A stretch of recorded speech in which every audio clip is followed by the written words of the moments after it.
Welcome, welcome, everyone. We are so excited to be here. We have people still kind of trickling in. So, as we do, before we get into all of this too much, I would love for everyone on the right, you should be able to see the chat. I see some of you, Alan, Emmanuel, JP, have been hopping in there. Why don't we all kind of test it out? Share maybe where you're coming from. Love to see how far maybe our reach gets. I'm here. I'm visiting my parents in Idaho this week. So I'm from, like Cherise, I'm from the Dallas area. So I'm escaping the heat and I am here in Idaho. We've got Daniel from Texas and JP from Florida. Tiffany's joining us from Oregon. The Oregon coast is one of my favorite places in the world, Tiffany. Wish I was there. Ryan, where are you at? I'm in Chicago. Chicago, nice. I also love Cannon Beach on the Oregon coast. Oh, I know. Oregon coast. It's the summertime. I love to escape to the Oregon coast. We've got Florida, New York, Brownsville. Awesome. So glad everyone's been working on practicing in the chat because for today's webinar, I am really, really excited. We are having a fantastic event. Ryan is incredible on his knowledge of dealing with rates, getting those best rates for you. So we're going to dive into all of that in a minute, but I want to make sure that you've practiced in the chat because this event is going to absolutely be an interactive event. So just like you can learn from us and especially from the amazing Ryan, we can learn from each other. So as we're going, throw all your questions that you have in the chat. We'll try to answer them as we go. And if you have comments or thoughts or suggestions as well, please feel free to share those as we go. But welcome to today's webinar. A couple of housekeeping items before we really get going. You will get a recording of this event. So if you want some of your staff to watch it, if you want to rewatch it, you will always have access to that. We will also share out all of the slides. So, feel free to take feverish notes, but you will also get that information later. And it's going to be a great event today. Excited. So, introducing ourselves, I am Lori Boyer. I'm a senior manager at EasyPost over marketing communications. Basically, my whole life is just filled with researching the latest trends that are going on in our industry, finding out the latest tips that can really help you get your business so that you make your shipping experience the best it can be. I'm a total nerd who loves to dive into data, loves to be, my friends and family like to mock me that I'm constantly saying, oh, did you know there's a study that said, so I am your resident nerd. Ryan, introduce yourself. There, I'm Ryan. I'm from Flexport. I've been with Flexport for about a year now. Came over from the Shopify Logistics Deliver acquisition, where I started at Deliver 5 years ago when we were about a team of 20. So it's been a wild ride up to this point, and really excited to talk about carriers. I love commercial relationships, getting to know people, and finding ways to improve both of our businesses. And ultimately, that's what, every contract that you enter into in a perfect world is going to help both businesses grow and be better at what you do.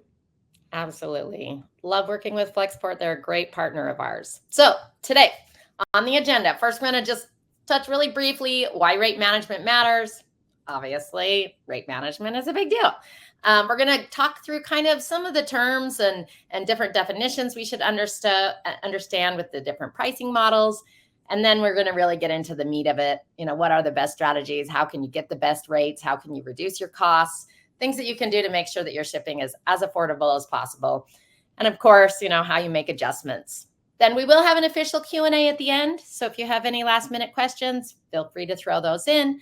However, as I said, we are super happy to answer questions as we go. So if you think of something, feel free to put it in the chat.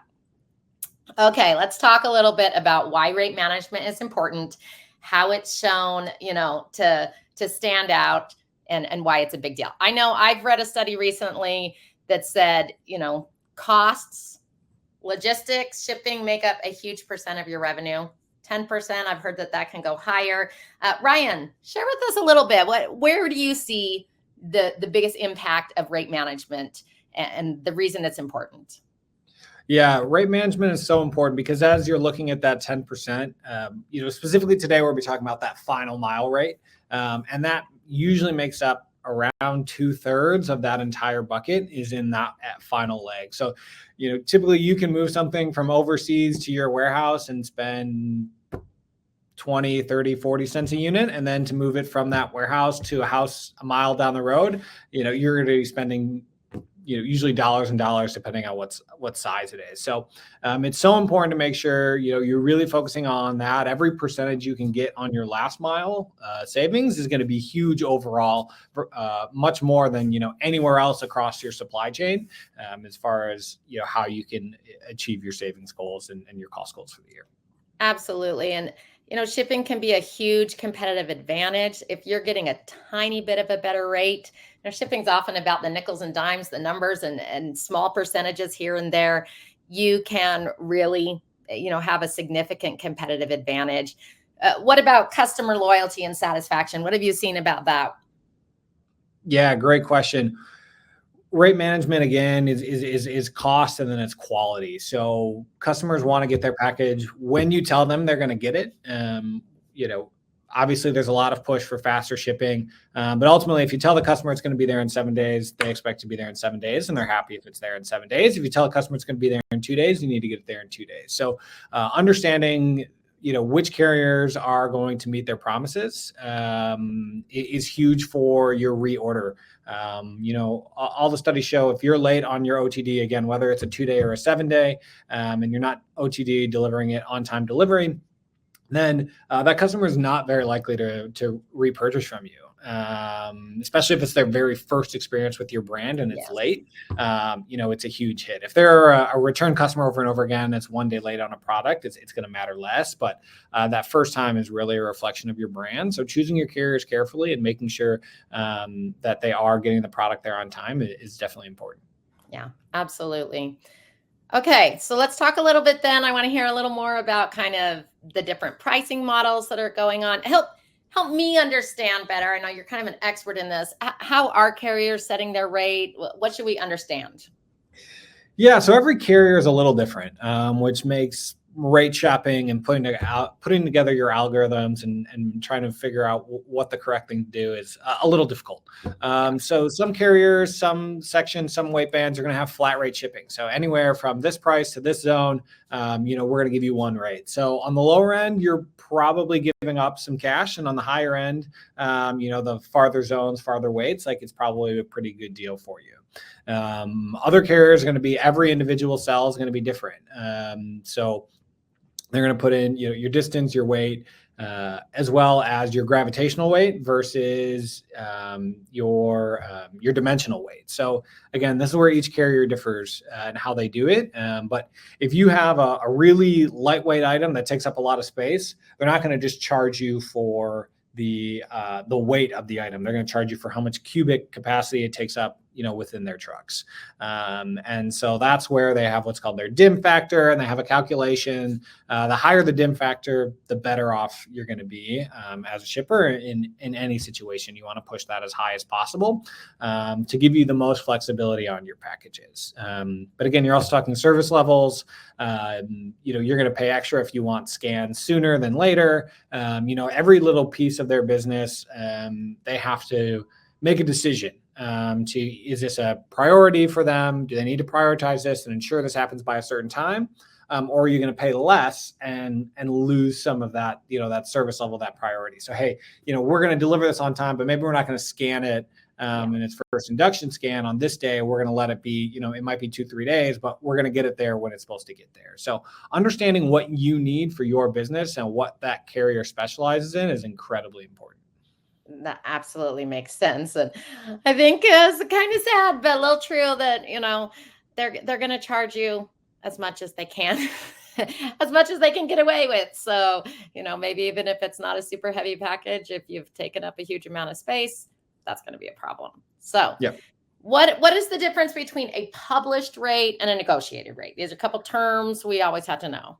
Yeah, so published rate is what you're going to find on any vendor's website. It's going to be their set standard cost. So if you go on, a big national carrier's website, you'll be able to download a list of what all their costs are, and that's pretty much the high end that you should ever expect to pay.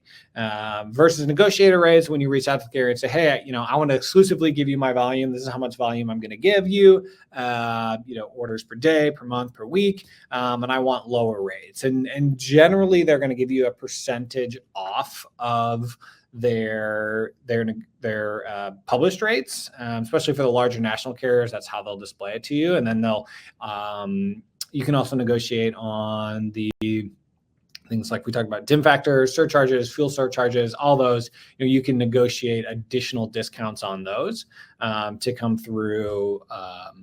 Within your rate shopping algorithm or within your pricing at the end of the day, depending on how you do it. Spot rate versus contract rate. This is a little bit more used in freight, but you do see this with like USPS and the MRC rates. Those are pretty much the equivalent of a spot rate. If you know the merchant rate card that USPS puts out, that pretty much every merchant has access to, whether it's through themselves directly or through a shipping aggregator. Those historically, the past couple of months have been incredibly low. Anyone who's got an NSA with them, National Service Agreement, is generally not getting those rates. Flash forward 2 weeks from today or tomorrow, when the new MRC rates go in on the 14th of July, those rates, the MRC rates are going up like 40%. So now anyone who has those NSAs and has remained active with those, they're going to have the better shipping rates. And so that's going to be your difference between your spot rates and your contracted rates, where they can't change them. This is what you've agreed upon. You have a contract that says we're going to charge you these, and the spot rate is just what's available in the market on that day. How do you decide, or what do you recommend, Ryan, in locking in contracts? I know, people really struggle with this in terms of, okay, this seems like a good rate. Should I lock in now? How long should I lock in for? If I lock in for 5 years or something, crazy, that who knows if those rates will plummet? Do you have any recommendations or tips for people around spot rates versus contract rates? Yeah, it's tough. It's really going to vary by business and what your needs are.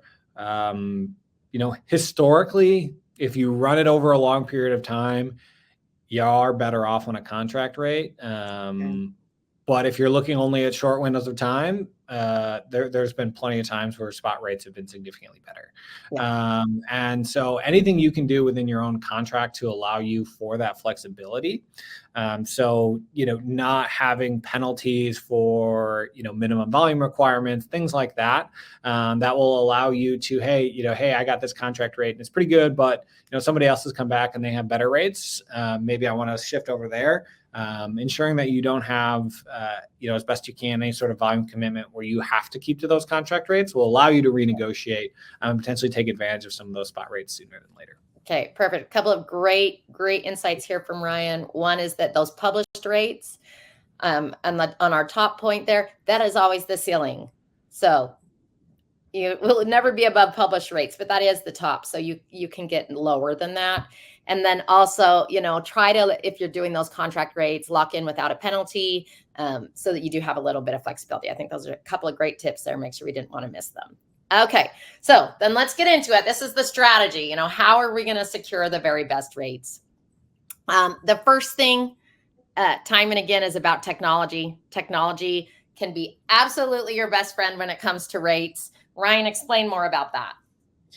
Yeah. So even if you have the best rates on paper, you have to make sure that your technology is set up to choose the best rates in the right situation.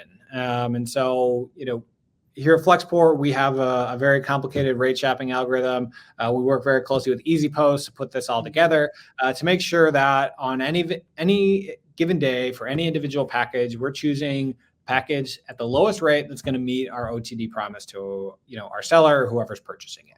And so if you don't have your system set up in such a way to rate shop it, you're just choosing a single method, you may be losing out on a lot of money per shipment if you're not doing it intelligently. And so that's where really this is going to come in. At Flexport, we have incredible data scientists who have built this whole additional model called our TTR model, which is our transit time reliability. So that looks at both what the carriers tell us is their TNT or their time in transit, but then also what their actual week over week performance is. And what we see is their transit times are generally pretty flat.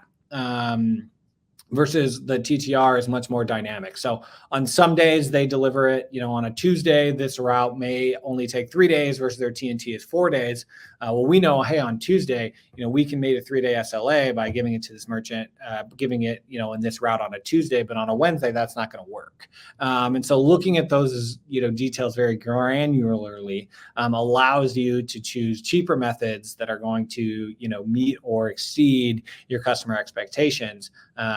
And really allow you to gain that maximum benefit. And so, again, that's where, hey, you're going to lose out a lot if you just say, hey, this is the one, shipper I'm going to, and this is what I'm going to do in all situations.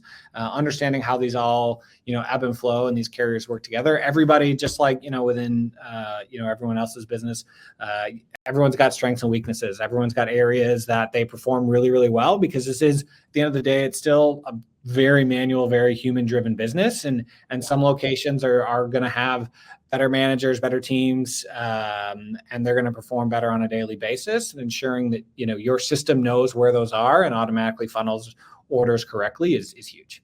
Yeah, absolutely. This is, Ryan and I have talked about this before, but we talk a lot about AI and technology and automation, and they can become really big buzzwords kind of in the industry, where sometimes they're blown out of proportion on really the usability currently in the industry. This is one area, rate shopping, that is huge, where it really is effective. We're using technology to pinpoint the probability of a shipment arriving on day 5, even if the agreement just says day 7, can really help impact what choices you make. So rate shopping, I actually just recently did a study, survey, shout out if any of our EasyPost customers are out there, asking for, during peak season, what are the most important tools that they're using for technology, and rate comparison, rate shopping for carriers was number 1. So obviously, take advantage of technology. Flexport has great options. EasyPost has options. There are tons of ways you can use technology to check the best rates, the best carriers. But for those of you counting at home, Lori told us at the beginning that she loves to talk about, she's a big data nerd and loves to talk about surveys and research studies. And she's already named 2 so far this today. So I know. I totally am, you guys. I'm like the nerdiest person, and my poor husband and kids. So you get it here. However, I wanted to say, if you're wanting to do this manually, there are totally some great recommendations for creating strong relationships with your carriers. Ryan is so spot on.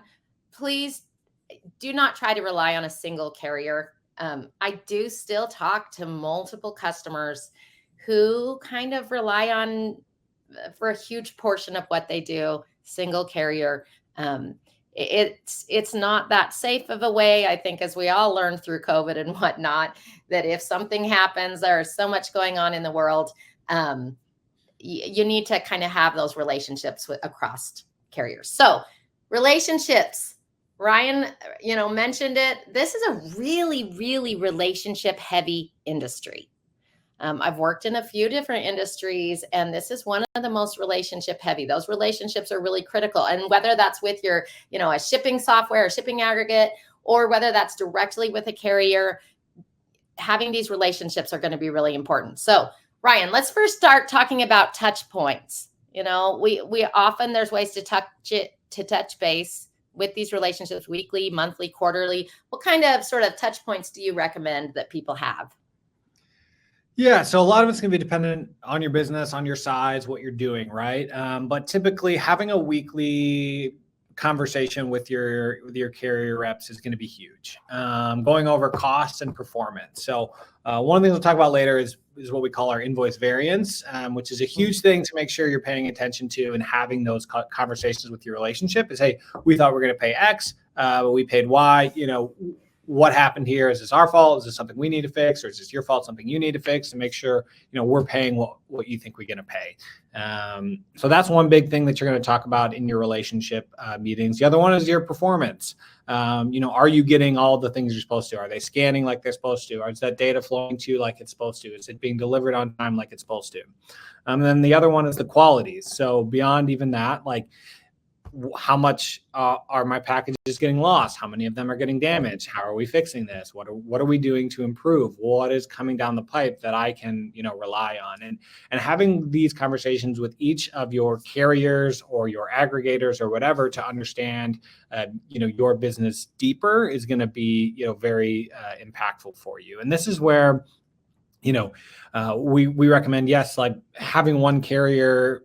You're generally leaving a lot on the table. But if you don't have a large team to manage, 4 or 5 carrier relationships, then going to somebody like Flexport, EasyPost to manage those relationships for you, have multiple carriers, but then you only have one touch point to get what you need is huge. And let them have the direct conversations with the carriers, be pushing on your behalf, making your business better. And then if they're not, again, that's where we're going to go back out to the market and say, hey, they're not doing what I need them to do. How do I get that? And, those are what we see to be, really key success. So those weekly touch points, with your day-to-day rep, a monthly meeting with maybe kind of that next level person, and then a quarterly QBR where you get, people from their leadership team, people from your leadership team, you all get together, you talk about, hey, what was successful and how do we continue to power this, next year to make this relationship really successful for both businesses in the following quarters to come. Yeah, these relationships are just like any relationship. There just has to be some contact going on. And weekly, it may be that you have an email. It doesn't have to be super in depth, but at least making sure you're reaching out fairly regularly. Okay. Jill said, is that a wise plan, or should we open back to all carriers like you mentioned because we're missing opportunities? What do you think, Brian?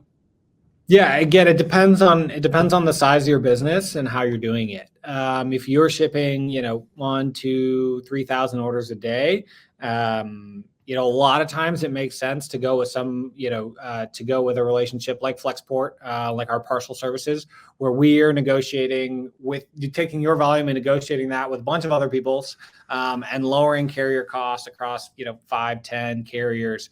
Versus if you're trying to do that yourself, then you're breaking up your, with 5, 6, 7 carriers and a few thousand orders a day. You're really breaking that volume up. You're giving maybe 20 to one carrier, 30 to another carrier. You're never going to have that strong negotiation or strong leverage to really get the rates that some sort of aggregator could, like Flexport Parcel. So Jill, that's where I recommend we be happy to take a look and see how we can help. See what your costs are versus the cost that we could provide. Yeah, absolutely. Okay. Or let me switch back to this one. Again, anytime that you're going to be working on negotiation, and Jill, like for your example, obviously the more you're shipping, the more power you have. But that doesn't mean that that's the only thing that you can use in your negotiation as well. So shipping volumes is one.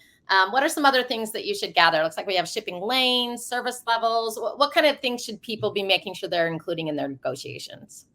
Yeah, I always want to make sure you understand what your goals are, what your customer expectations are. So generally going to put all this together in a carrier's going to call it a PLD, or a package level delivery. We're going to show, hey, over the past 6 months or the past 2 weeks, 3 weeks, 4 weeks, or whatever, I've shipped this many packages. Here's where they've come from. Here's where they've gone. Here's how many days I expect them to deliver.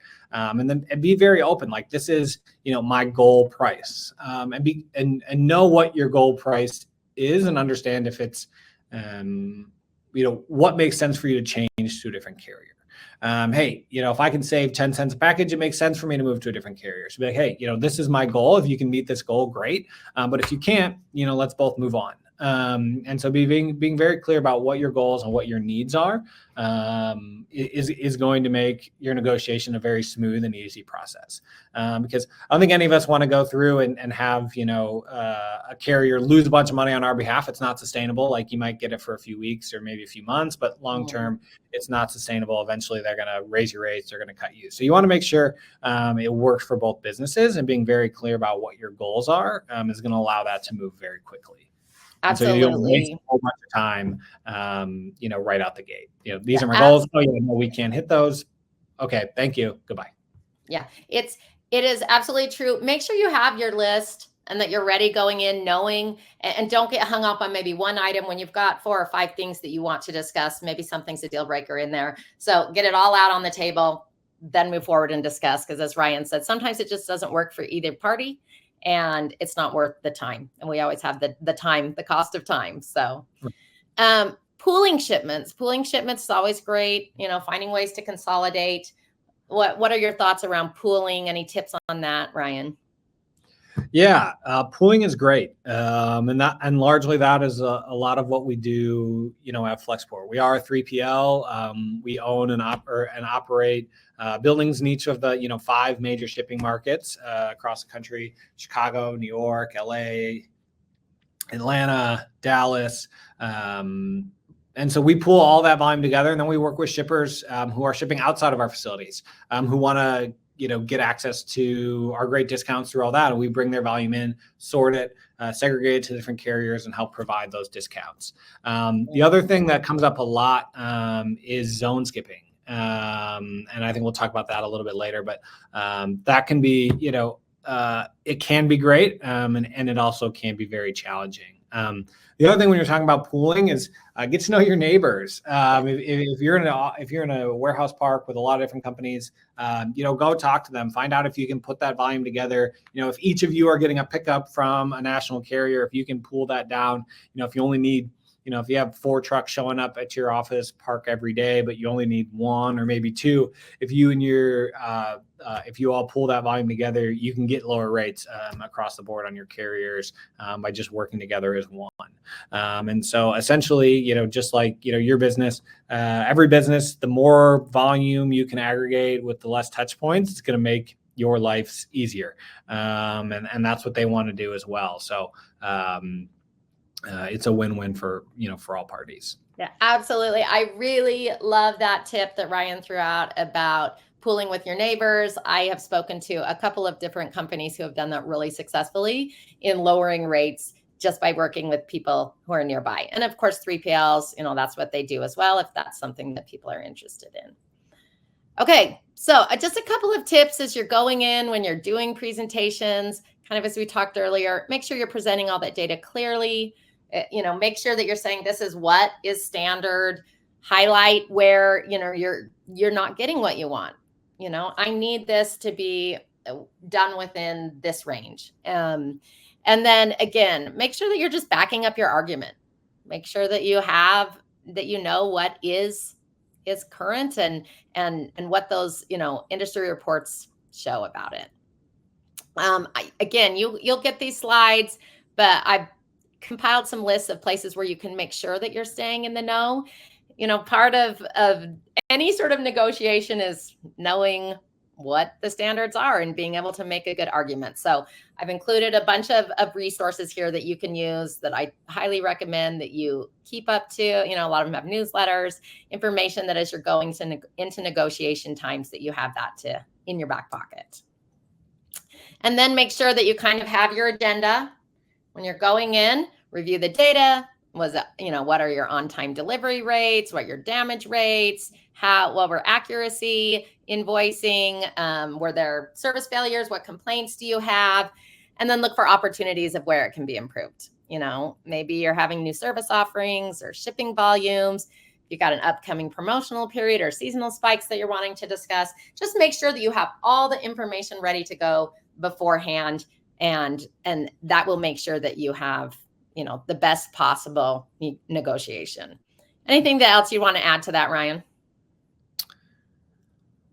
No, I think that's really it. And just making sure you have clear and reasonable expectations. At the end of the day, these carriers are trying to move, many of them, millions, if not, tens of millions of packages, a day, a week. And while they may have a lot of fancy conveyors, running through their buildings to help get things to the final point, ultimately every package that you have is going to be touched by a lot of different people. So there is opportunities, they'll do things right most of the time for sure. But there's always going to be opportunities where something falls through a crack, where somebody doesn't do something, correctly that day in that exact same way. It's over and over and over again. So understand there's always going to be some failure metrics in that, because you are relying, on something that, while there is some cool automation at the end of the day, there's a lot of people involved to make sure that, each individual package, and they're all trying to do it as quickly as possible, to be as efficient as possible. And that there will be some issues. So understanding what your tolerance is, because the higher you pay, a lot of times there is less issues, but for those higher service levels. But again, like, what is your tolerance? And what is your customer tolerance at the end of the day as well? Yeah. So as we move into this next section, we're going to talk about a few kind of things you can do to optimize that will help cut costs as you're doing your shipping. But I really want to hear from you. So in the chat, if you've had struggles, or if you've found cool ways to kind of cut back on some of those rates, I'd love for you to share that as we go along. Okay. First thing obviously is going to be sizing. What tips do you have, Ryan, about making sure that your package is going to be charged the least possible amount? Yeah. So obviously the first thing you can do is get the highest possible dim factor that you can for your carriers, so that it's relying on the gravitational weight of the package most often. And this is especially important if you're shipping really lightweight items. So if you ship sub-pound items, that's when you're most likely going to be hit with these gravitational forces, or the dimensional weight charges, because it's a lot easier if your package is just a little bit bigger but lighter, that you're going to get dinged with this. So on the flip side, you really want to be really careful about your packaging when you're shipping smaller items as well, and use the right size packaging to really minimize that opportunity for you to dim out. So as you're looking, at your carrier, don't just look at the weight, look at the dim factor, and make sure that aligns with the packaging size that you're currently using, versus just saying, oh, my item is a half a pound, and their rate is this, but my item is a half a pound, but my box is this big. And all of a sudden, hey, I should be looking at, 3/4 of a pound, because that's how it's going to come out from a gravitational or a dimensional weight. So that's a really big one. On the flip side, as you start getting larger, really looking at how can you work together with your supplier to ship in own container? How can I make it so that way my product is just ready to ship? And that's how it's stored on the shelf. It can arrive at the packing station. I can put a label on it, and I can hand it off to the carrier. Then you never have, then you know exactly what it is. There's no questions about, what the dimensional weight is going to be. It's very consistent. It's the same thing. You should never see kind of that dim factor come in, or always see that dim factor come in if you know what it is when you're doing it that way. Yeah. And I just want to add, when it comes to packages, the customer experience is so much better as well when the package is right sized. When we have something really small and it ends up in a giant package, that is getting to the point where it is being listed as some of the complaints that customers have. They feel like it's waste. It's a waste in terms of sustainability. It's a waste in terms of just everything. And people get so many packages these days that they're dealing with a lot of boxes themselves. So it's not only going to be the most affordable option for you to right size your packaging, but also the best customer experience. So it's worth your time, worth your effort to try to make sure that's happening. Okay. What about route optimization? Yeah. So again, this is something, where working with a company like Flexport or EasyPost is going to be huge, because their rate shopping algorithms are really going to dive deep into this and make sure that you're choosing the right carrier on the right day, on the right service level, and making sure you're maximizing, every day in transit that you have, and every cost opportunity. And so whether you're running a single location or if you have multiple locations, you want to make sure that you're working with some technology that's going to route orders in the correct way. So if you have, if you have two locations, obviously you want to make sure that you're intelligently routing orders that are closest to the location that you're shipping out of versus, a split. Hey, we're going to take these orders and this location is going to take those orders. Is going to be huge for you. And again, every zone is going to increase your cost pretty significantly. So the lower average zone that you can ship is huge. Yep. And, of course, Ryan and I always are the Team EasyPost and Team Flexport, but there are other technologies out there as well. Just route optimization is 100% an area where you should be using technology. It's just not a manual process. So make sure that you're taking advantage of software to make sure that you're optimizing your routes. Yeah. And the other first big place you can go is your WMS to find out what they have, what intelligence they have, whether it's something you need, is standard in your WMS or something that you can add on to make sure that you're routing, orders most efficiently. Yep. So let's talk zone skipping. I'd love to hear in the comments how many of you have been trying out zone skipping, anything like that. Ryan, it's kind of there are pros and cons. Can you kind of walk us through what are your thoughts on zone skipping? Yeah, zone skipping has been a pretty hot topic these days within the world of final mile shipping. And it can be really good, but it does need to line up pretty well. I think most of the time people lose more money on zone skipping because essentially you're taking the bet to say, hey, I can move these packages across the country and give it to the same carrier I was going to give it to on the East Coast. I can do that cheaper than they were going to do. And usually their buying power and their speed and you being a fractional piece of their truck is going to be either cheaper or at least not worth the hassle. So you have to have really good density, that we've seen in the data for it to really make sense, or you need to have, other solid reasons why you're moving trucks that you're just kind of piggybacking a zone skip versus a dedicated zone skip. And that's going to be really the two ways you can do it is just really high density, or again, if you're piggybacking on something you're already running and you have space in that truck and, maybe it's not final mile, maybe you're moving something from one facility to another within your own network, or you have to move, a truck from a B2B storage facility into a retailer, and you're already sending that truck, hey, you know what, I'm doing this once a week I can throw some packages on this truck. It's already going all the way across the country, and then we can drop it off once it gets there. It's not costing me any extra money because it's something I'm already doing. Okay, so notes. Density. If you've got a lot of density, it can make a lot of sense. You can save money. If you're piggybacking, another great opportunity. Otherwise, it might not be. It might end up being that you'll actually lose a little bit of money.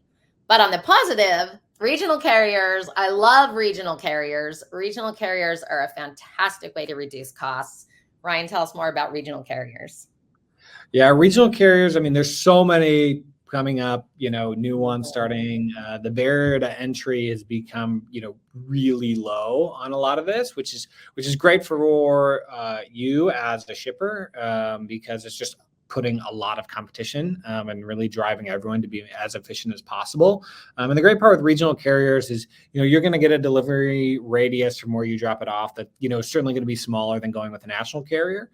But due to the limited amount of touches, kind of we talked about before, they're able to do it at a generally a lower rate with a higher level of quality and service because it only needs to be touched, one or two times. It's going to go on a belt. It's going to get sorted to a driver. The driver's going to take it, and then they're going to deliver it. And most of the time with these regional carriers, it's pretty much that simple. And so there's a lot less opportunities for problems, for waste, for movements. And so through that, you're going to get really, really good rates. And then it's also going to be really, really fast because it's only going, getting touched, 2 times before it's dropped off at your customer store. Yep. Regional carriers. I've talked to a few different customers who sometimes get a little skittish, get a little scared of regional carriers. They want to stick with the big ones, but they are a fantastic option a lot of the time. So yeah, it's one of those things. Yeah, it's one of those things. The more and more, every shipper does it, the more and more the end consumer gets used to it, and the less and less, scary it becomes. Absolutely. For some folks, because they're just used to, all these carriers dropping off all the time. Yep.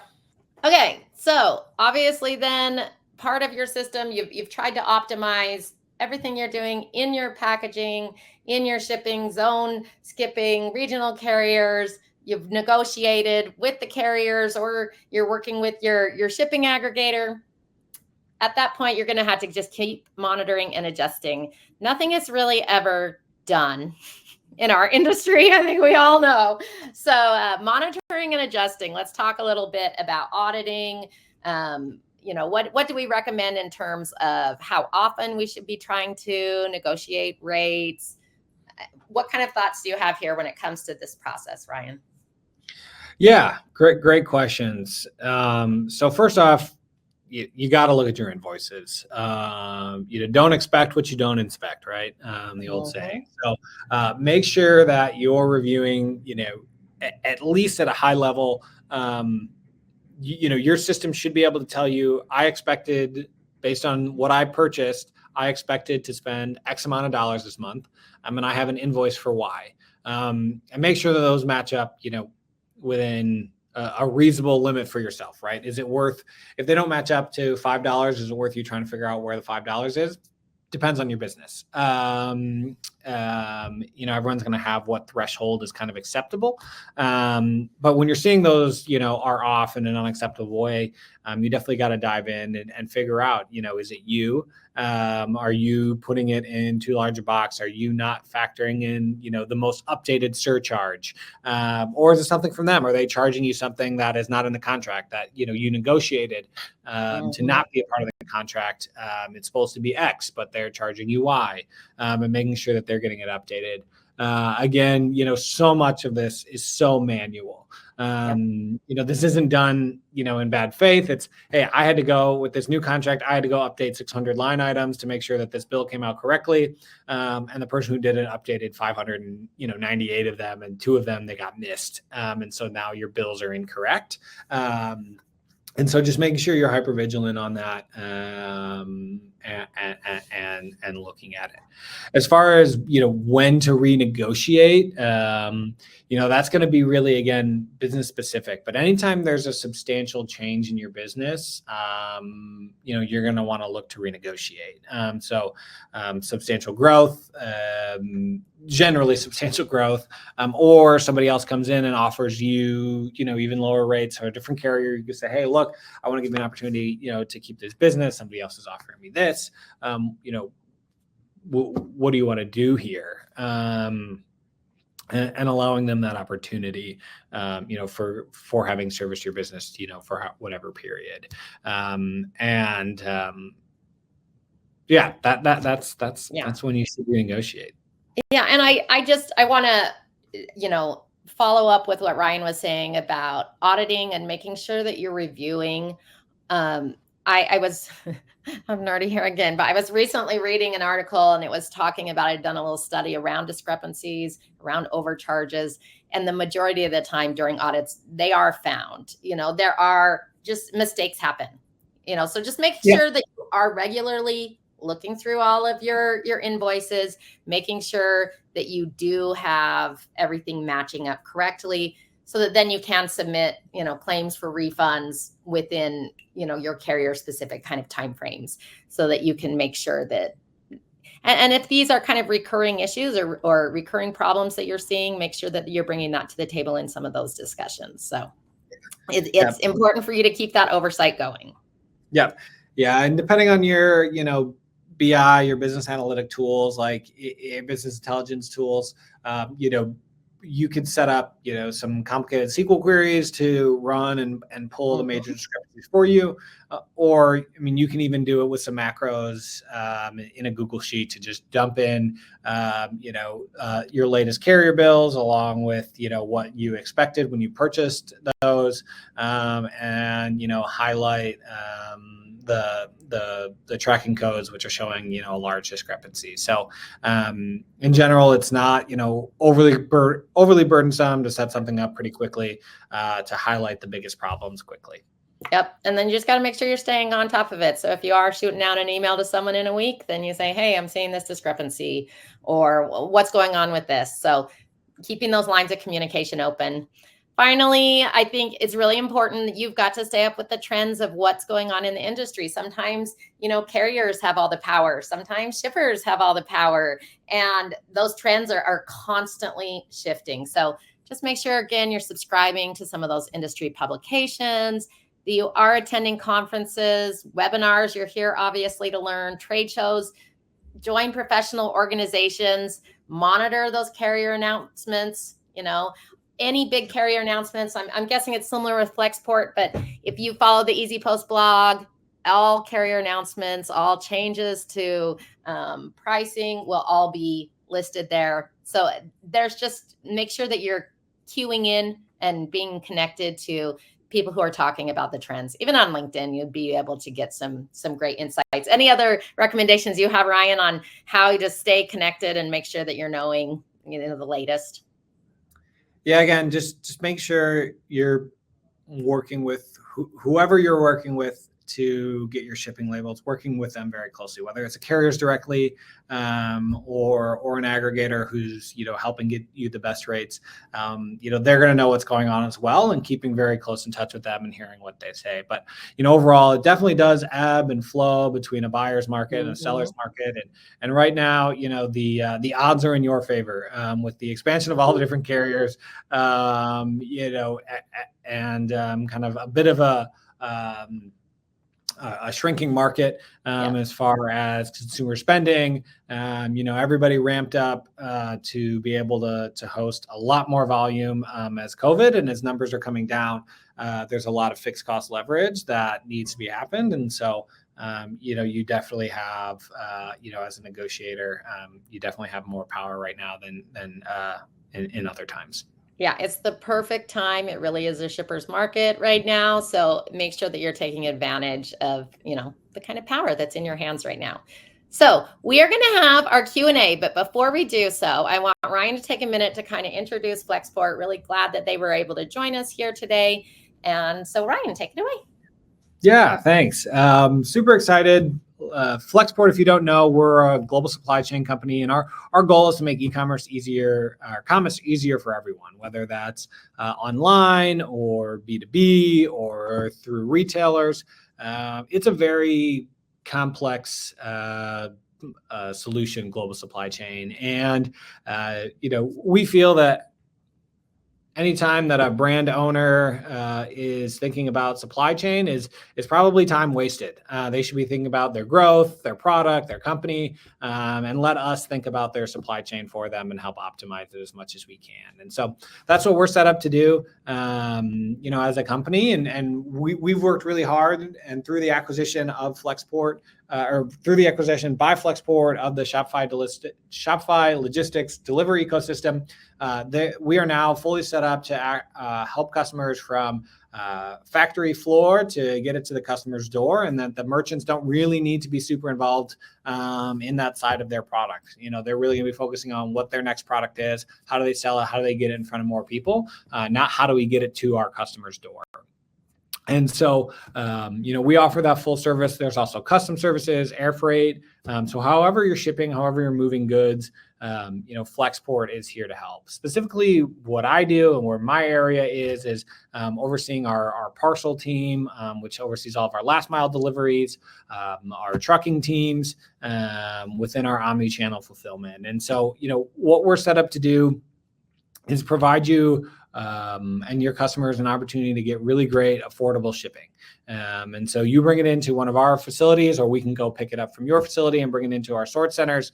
And we're gonna make sure that the carrier is delivering it on time, scanning it on time, and getting it there in 5 to 7 days, if you're choosing our standard option, or if you're choosing our economy option, within 7 days.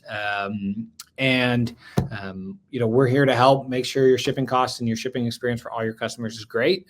We also do some zone skipping where it makes sense. We have a couple different opportunities, both for density and piggybacking within the rest of our network, and that allows us to move your items through the network at a faster pace than they otherwise would, because we're able to move these trucks directly, versus maybe making a couple stops where if you did use a larger national carrier to ship those in those distances. And it also allows us to do them a little cheaper for you as well. So, we're here for you. I'm here for you. If you have any questions about shipping, I know some. I have a lot more to learn than I know, so I'm always looking to learn and find new resources, and hear about other people's experience, and figure out how we can all work together, and create a better experience for all users. A raising tide raises all ships. So the more people are trusting ordering online, and getting the product that they want, the time that they want, and the condition that they want, it's really better for everybody. Okay. Awesome. And I really appreciate you being here, sharing all your expertise. We're going to open it up. I think that we're going to have a little survey that may pop up as well that you can fill out while we're chatting.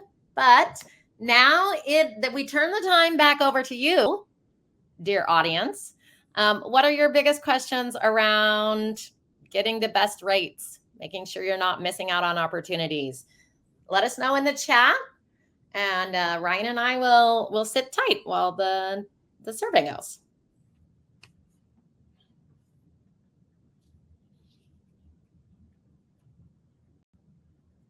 So question 1, are box dimensions needed to calculate base rate, or can weight and volume be enough, Ryan?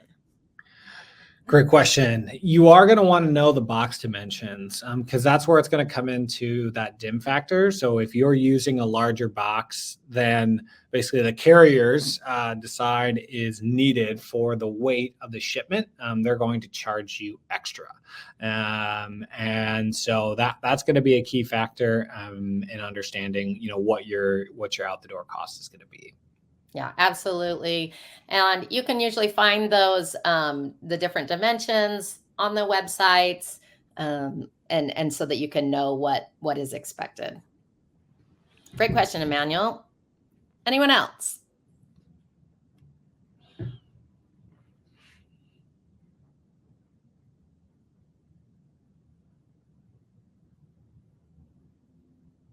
Well, if we don't have any other questions, it's been a fantastic event. Thank you again, Ryan, for all of your insights. I know, is it crazy? We're coming up towards peak season already. I say that it's June, but it is coming. And so I hope that all of you work really hard, lock in your best rates possible. Take advantage of technology. If you want to know more about Flexport or EasyPost and how we can help you with that, absolutely let us know. We're happy to look through your specific situations and see where you could potentially save money.